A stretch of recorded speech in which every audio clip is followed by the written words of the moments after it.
potential developed E1 is equal to minus of 0.763 volt.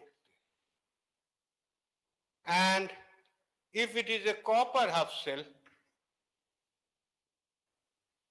the potential developed is in opposite direction, as I told, it is plus of 0.337. So basically it would be a minus and this will be a plus here. That means in this case the zinc gives you some receives some electrons from the solution, while copper it gives some electrons into the solution. So this is the thing there, and overall E is equal to E2 minus E1. If we just subtract this one, you will get basically 1.10 volt there. So that is the voltage in a galvanic cell. So this is the basic principle of the ionizing electrodes there, and with which we can also make the pH meter there. The first thing is that obviously to note that in a single half cell, we cannot measure the potential, because if we insert some metal again to measure the potential, then the problem will come that will change the potential distributions and development. So what we do is that two electrodes we always use, two electrodes combines together to make a full cell, or like this there, and here there is a saturated solution, we just make it, and we have two electrodes there where we can make connections and go for this one. But this is the basics of this one, which we know that the galvanic cells and those things we all use in this context here. Now the question is that if hydrogen is also H plus, and like this there it has got certain type of metallic property there. So the point is that whether hydrogen I can make it or not. So that is one problem. Another thing is that what is the voltage dependent on? So here the potential developed in a half cell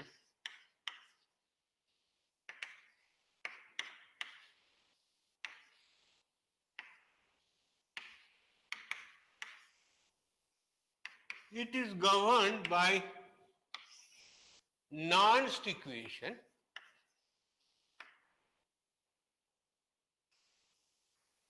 which is given by E is equal to E0 plus of RT divided by N into F into log natural A into C.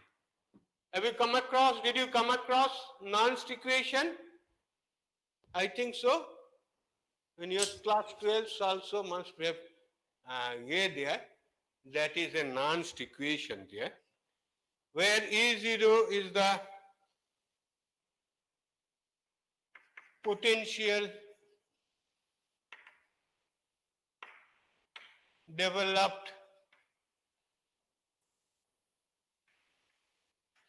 under standard conditions.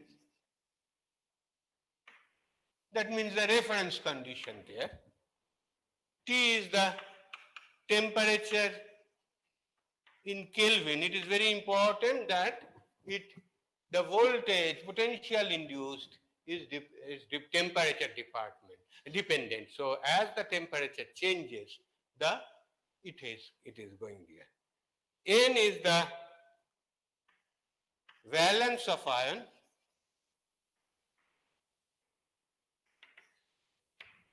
Then R is the universal gas constant. Then F is Faraday constant.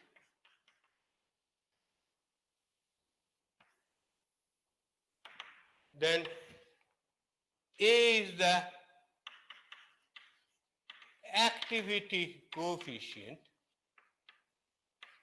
which while A is basically in between 0 and 1, and A tends to 1 as for very dilute solution. That means a very dilute solution, its activity is more like this there, and C is the molar concentration. So what we can say is that this is a Nernst equation give you a voltage where it depends upon the concentration of that ion in the solution there. So basically, if we look into it, pH means basically it's a measure of hydrogen ion concentration. So we know in water and in all the acid or like this, all the solutions, there are hydrogen ion concentration. So our potential developed in a half cell of hydrogen will be dependent upon its concentration of the solution hydrogen ion concentration in the solution. But what is important is that we should have a hydrogen electrode. We should have a hydrogen electrode. But the point is that hydrogen may have some metal property, but we cannot say gas, we cannot have a hydrogen electrode. So people try to look for what are the substitutes of hydrogen electrodes and come up with some alternative solutions. But if we want to measure a concentration measurement, suppose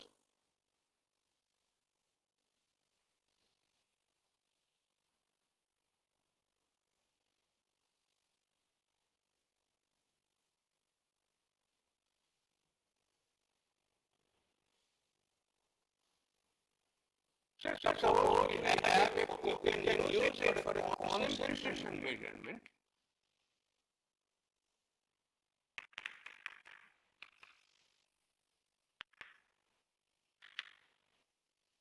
Suppose we have to have it, what is the concentration of zinc in this solution like this? What is the concentration of zinc sulfate in this? What we put it is we call it a reference electrode. That means everything is constant here, the solution, temperature and all these things are constant. And here we call it a measuring half cell. That means this is concentration of solution here, it is very high. And obviously temperature and all the things are there. So naturally, if we measure the voltage, if we measure the potential there, I can find out what is the concentration of zinc in this solution, provided this is constant. So what we need to have a reference electrode or reference half cell, I will call it. And this is a measuring half cell. So one case will be all the same here there, and here it will be so then this concentration, if we maintain that this is always a constant, we can get the concentration of that particular area. So now what we get is that a pH, you know, pH is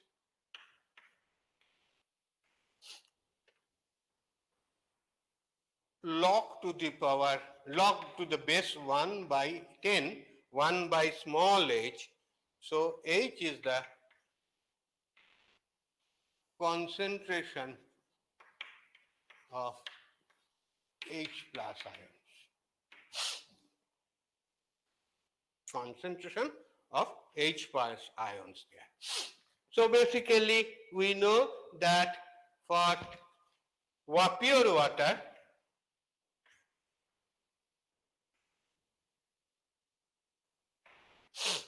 this H is equal to 10 to the power minus 7 gram per liter. This is the standard unit used there, gram per liter. And as a result, the pH comes to be is equal to 7. And we have normally used the scale of 0 to 14. So this is alkaline and this is one is that acidic. Okay. So this is the way we define pH. Now the problem, we can understand that principle, but what is the problem is that we need to have a hydrogen if we want to measure the hydrogen ion concentration. Hydrogen in its own solution. But how can you have an hydrogen electrode? So people tried to give an alternative solutions here. Of course, it is more of chemistry than electrical engineering or instrumentation, so we will not go into that detail, but basically they try to make some sort of pH electrode.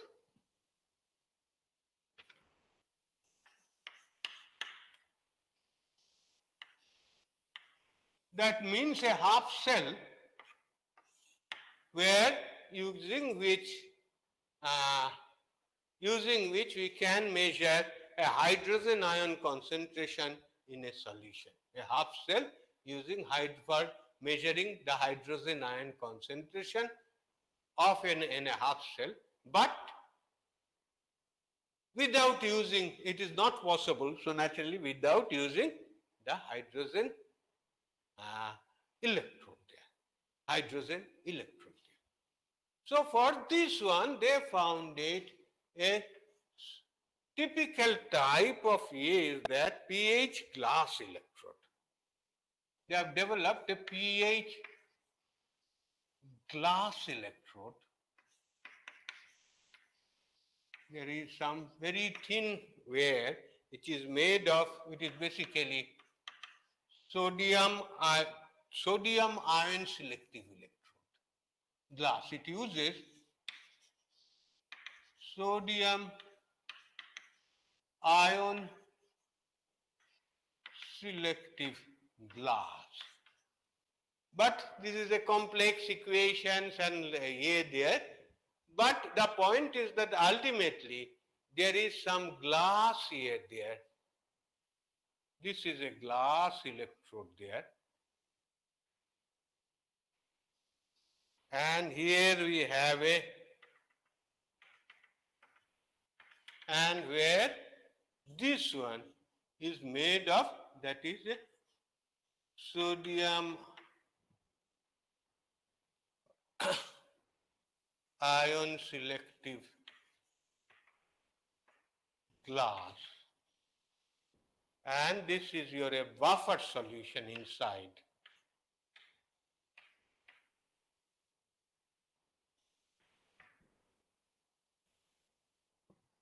And this is some wear there.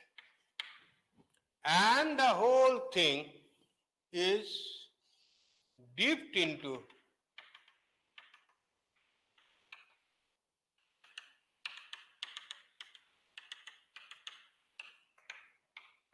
a test solution, that means a water solution. A test solution, I will put it, I think it is better.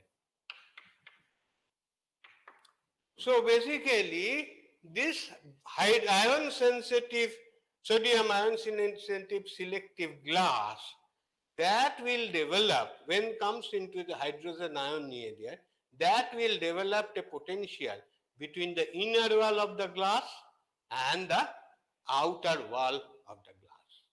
So these two things, there will be some here there and potential developed, and this is a buffer solution which acts as a conducting medium, and that is a platinum wire normally use it. that will take it out. So this is our pH electrode ones here there.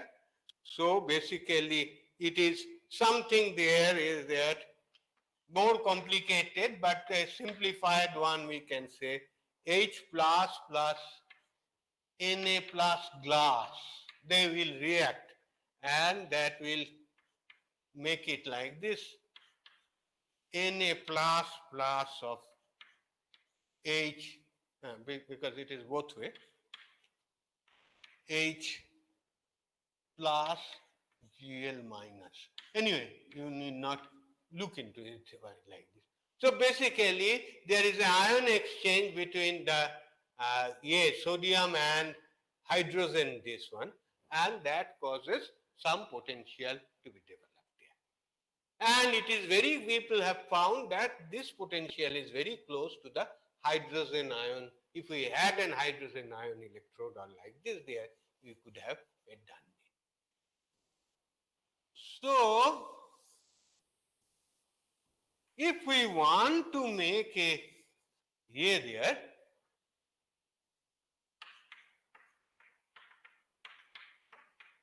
so this is your, sorry, I will not, I think better not to draw it in this manner.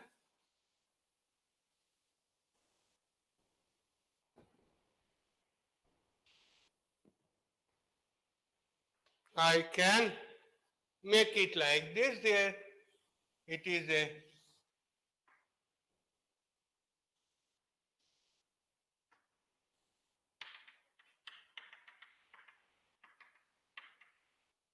this is a test solution. This is your glass electrode.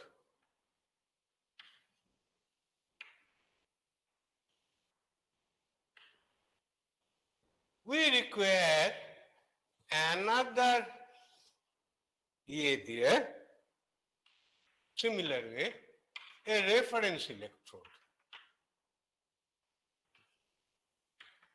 Because we know that single half cell we cannot make it like this. The reference electrode is basically, it is something there. So we have a reference electrode.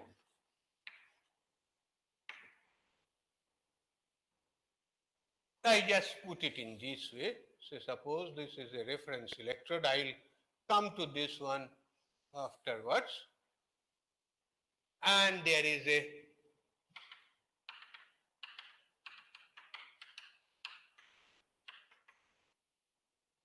reference electrode or reference half cell, I can call it. And there is a continuity there. This is what we call it a salt bridge. Or you can connect both of them in the same one. So the question is that what is the reference electrode there? So reference electrode actually is made of a special there. That is made of types are there. One is calomel, some amalgamation are like this, and another is silver chloride.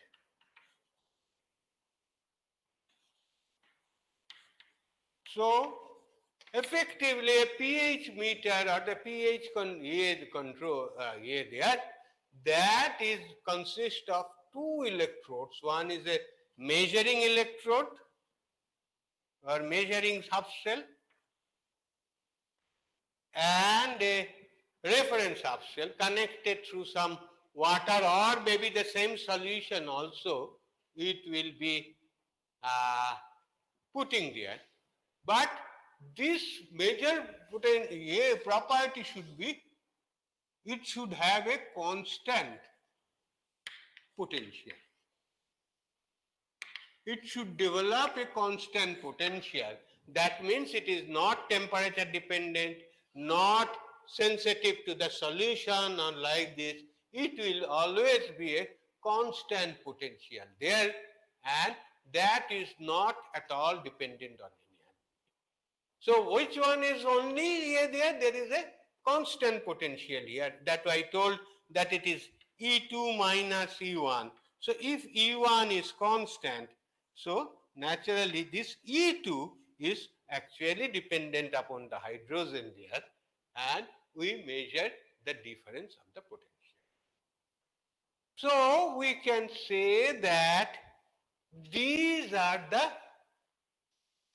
two terminals there which we gave it. There is this glass electrode, the sensitivity of glass electrode is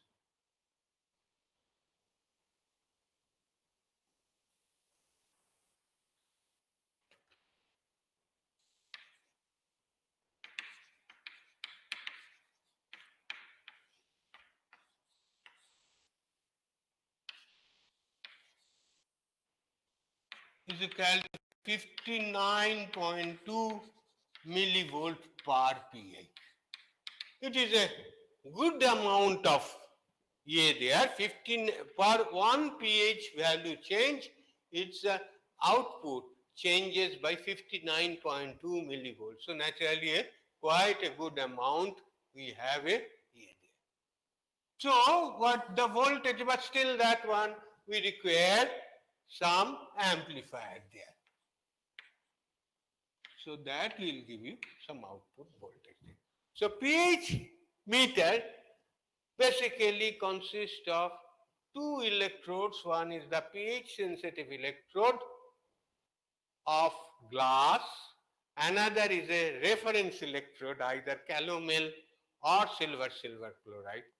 They may be connected in the same solution or maybe to the particular salt bridge. But this reference electrode always gives you the constant voltage there. So that overall voltage difference between them is dependent upon their pH value of that one. But pH value of that one. So as the test solution, the pH value changes, the voltage will change, and this voltage we need to be amplified, and we'll get it like this.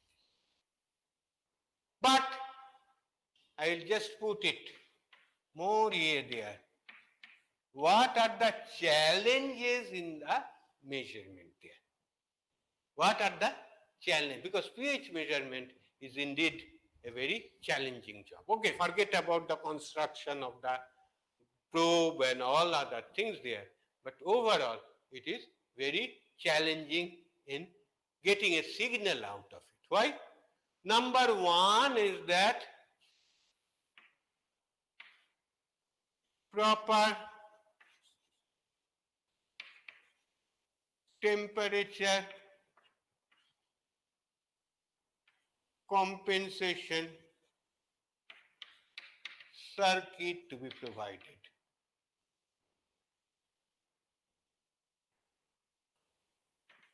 So because we have seen the Nernst equation, the potential developed in a half cell is dependent upon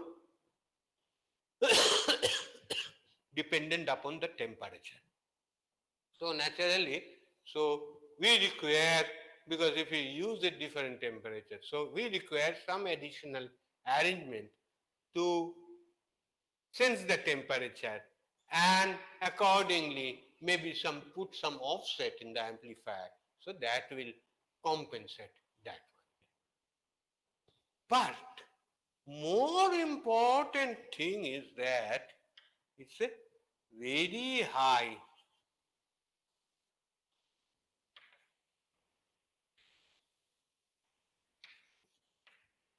output impedance.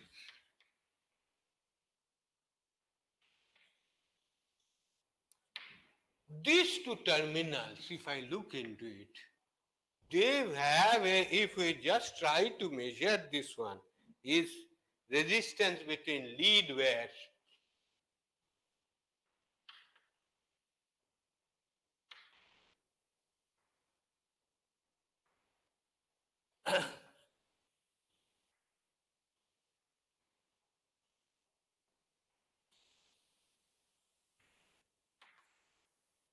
is approximately some, what is that, 10 to the power 8 to 10 to the power 9 ohm.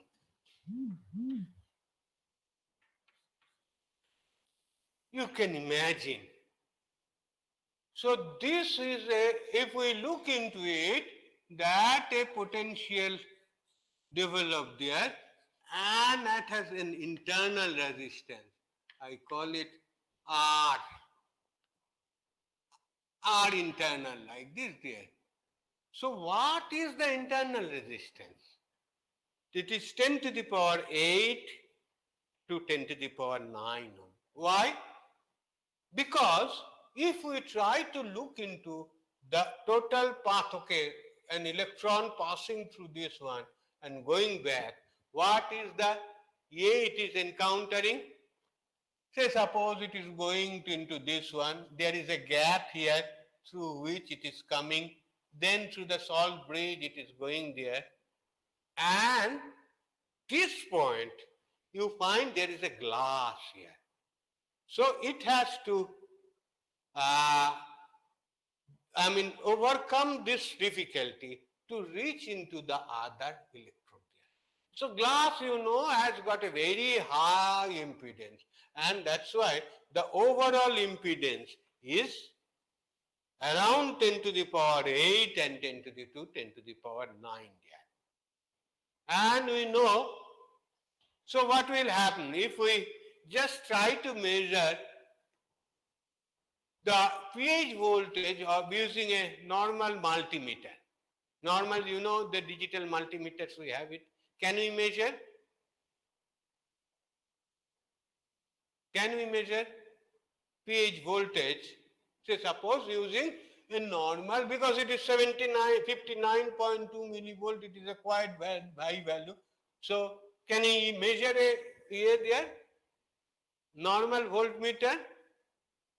No, because normal cases we know in this case that we have to measure any voltage to avoid loading effect. The meter impedance, internal impedance, should be at least 10 times. Should be at least 10 times of the pH, the internal resistance. That means if it is 10 to the power 8, it would be a 10 to the power 9. That means 1000 mega ohm. But normally, common instruments do not have, normal digital voltmeters have hardly 1 mega ohm to 5 mega ohm. At most, I think in one or two cases, 10 mega ohm we can have.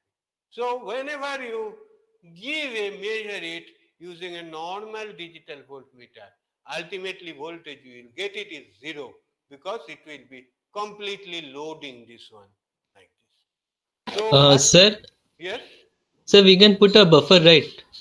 how do you put a buffer? Sir, just put a buffer in between the multimeter and that would Ah, avoid the. that is the problem. You think of it is so easy. Yeah. Have you ever tried to, okay, I can put it in this way. You mean to say unity gain buffer. Both the terminals are like this, or whatever may be in a differential buffers are also. But have you ever tried to know what is the input impedance of an op amp? Very Have high. you ever tried to see the input impedance of an op amp? You go through a catalog, 741, which is a very common one there. Then it is OP07, or it is 411, LF411. All the things are there. You will find 741. You just see the catalog and like this. It is around 1 mega ohm. So it will be simply, even if you do this one, that the input impedance of this one is around 1 mega ohm. If it is 1 mega ohm, then it is not at all using. So naturally, even if you use a buffer, the buffer input impedance must be 10 times more than this one. How can you do it? Where can you get it? So that's why we require very special arrangement for this one. Obviously, there is a way out, but my point is that, and basically whatever you are telling it is we use some sort of buffer and like this there. But while using a buffer, also this is has to be kept here there. And that's why we'll find there are so many op amps there. 741, 411, I think 411 possibly, LF4, and OP07. So many things are there. Here you will find that 741 has got a lower input impedance, where this 411 are like this. So normally they are using 741 using BJT, but this 411 and all these things, they are FET input op amps. There are certain FET input op amps where input impedance is more, but that 411 will also not work. Special circuits are to be used where its input impedance is also much more than this one. So a special arrangement using FET input and like this has to be made, which will find it is much more difficult and much more complicated, we think it. And not only that, once we use a lead where there must be some here there, what we can call it, some insulation there. This insulation should also be very high value. If you have read the high impedance, high resistance measurement, you must say. Otherwise, there would be always some, they are grounded and there would be some leakage current flowing through one. That would be sufficient to load this pH meter output. So I am not, because I don't have time, I could have elaborated a little bit. I have gone through a very fast way on like this there, and then it is here there.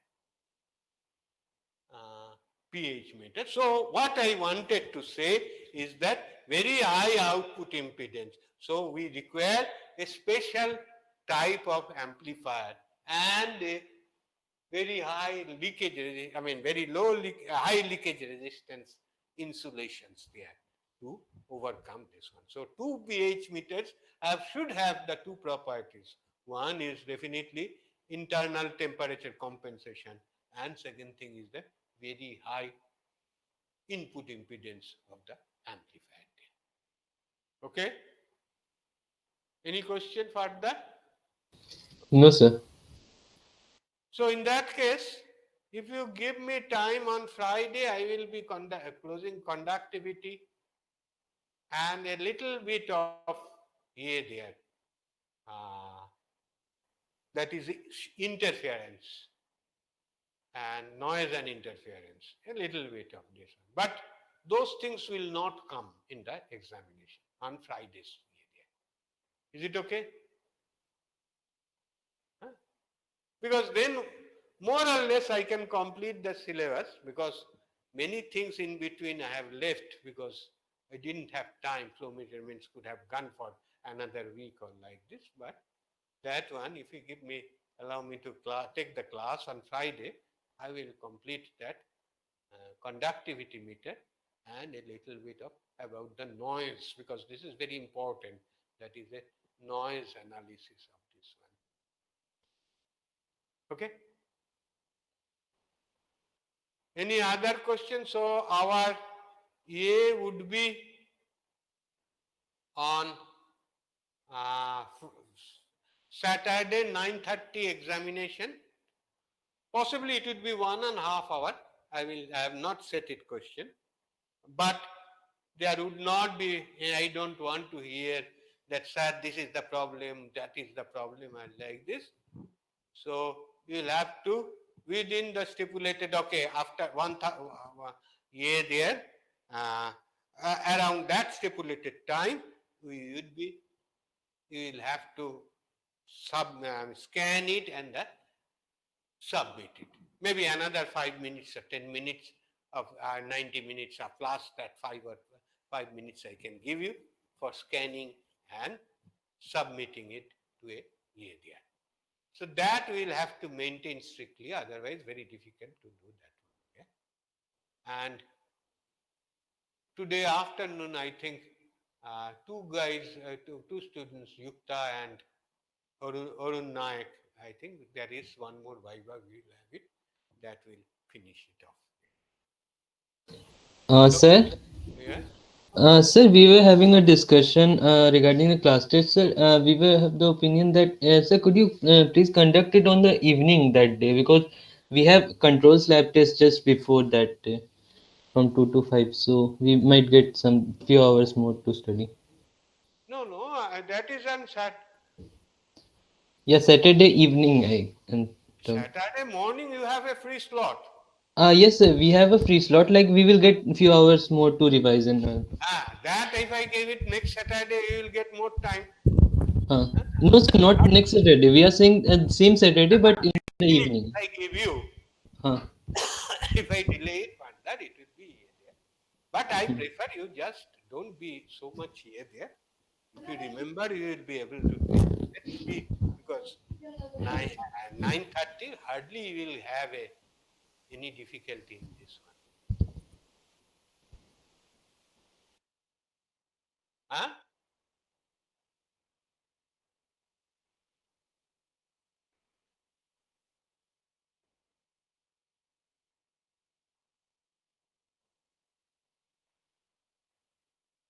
So evening at what time? Sir, you suggest sometime. That's the problem. Again, you have a control system test and like this there. So hardly you will not be able to get any time to read. No, no, sir. So Control Saturday system evening. test is Friday. Control system test is Friday, not Saturday. So Saturday is whole free. So Saturday is free. I will see.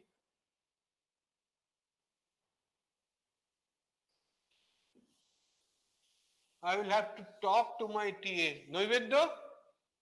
And here, I'll talk to my TA and then this here. So it is, that means Saturday,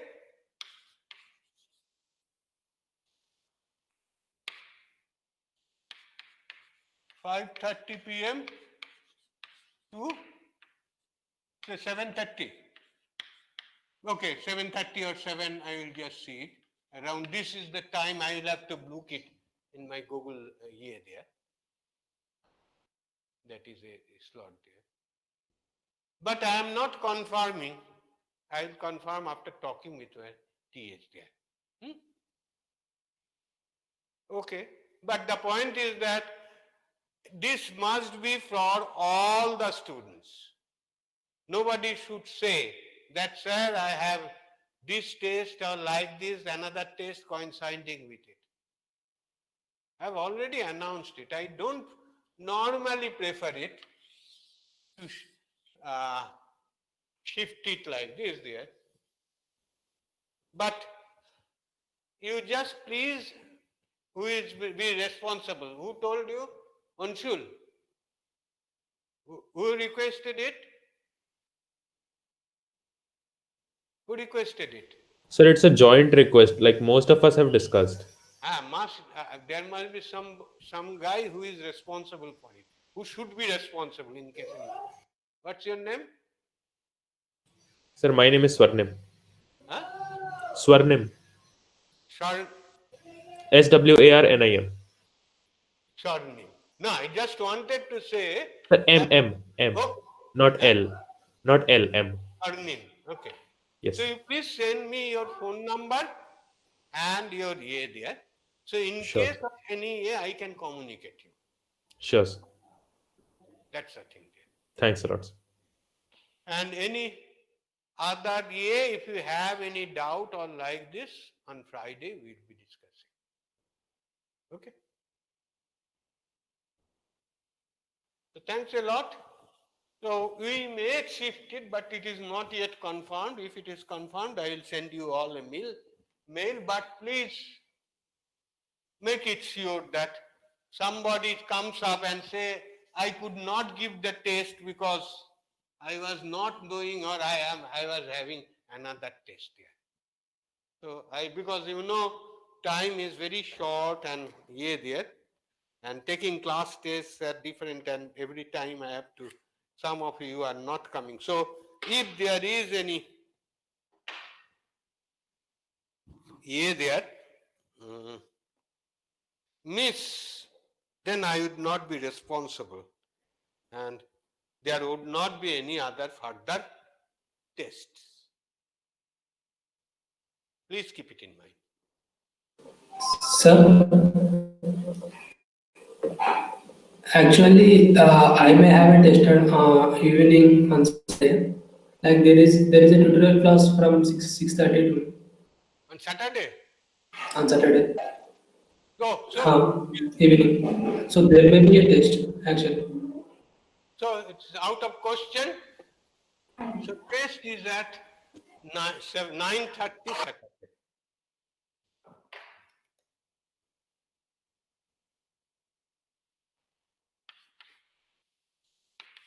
That's what I am saying, that there are many problems you don't know. So better to be always on the scheduled slots or like this. Yeah. I'm sorry, but I ensure that you don't have to remember too many things, but the basic ideas, and keep your head cool, and for solving the problems, if it is given, then naturally you should be able to. I understand you are passing through a difficult time, but let's take it sportingly. Okay? Then all the best. So on Friday I will have something, but these things it will complete my year there, but I will not give it, or because two things are very important. It is noise and interference. So at least some you should have it. Otherwise, the whole discussion and whole teaching becomes useless. Huh? So thank you. And any other thing is, if you need to communicate, you can, or any doubt, you can mail to me.